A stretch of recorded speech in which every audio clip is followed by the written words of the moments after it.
Alvido bolalik. Yozuvchi Tohir Malikning oila misolida bolalarni tarbiyalash borasida yo'l qo'yilayotgan kamchiliklar qanday og'ir oqibatlarga olib kelayotganini, hech kim jinoyatchi bo'lib tug'ilmasligi, bolani atrof muhit, jamiyatdagi turli illatlar jinoyatchiga aylantirishi o'ziga xos tarzda ochib berilgan asarlaridan biridir. Asar haqida qisqacha.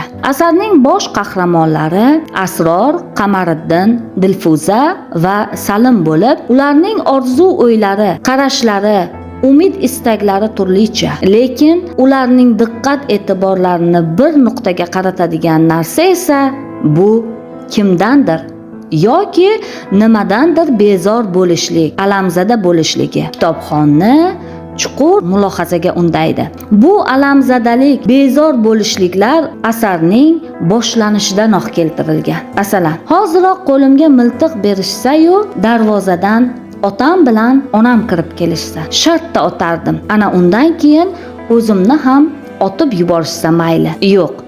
Avval sud bo'lishi kerak. Sudda gapirishim shart. Bolasini tashlab ketadigan ota-onaning jazosi shu deyman. Ana shundan keyin meni ham ochishsa mayli. Shu kabi alamzadaliklar asar qahramonlarini egri yo'llarga kirib ketishiga katta turtki bo'lgan. Asror obrazi haqida so'z ketsa, u dastlab bilimga chanqoq, bilimdon maktab o'quvchisi bo'lgan. Lekin otasi o'zi bilan birga to'ylarga olib chiqishi, yetmaganiga majburlashi bola ruhiyatiga ta'sir qilgan va Qamariddin ismli kichik jinoiy to'daning boshlig'iga yaqinlashib jinoyatlar sodir etishgacha borgan. Aslida esa Asrorning Dilfuza bilan bo'lgan munosabatlari, uning qanchalik mehribon va samimiy yigit bo'lganligini qissada yaqqol ko'rish mumkin. Qamariddin esa ko'plab orzular qilgan, lekin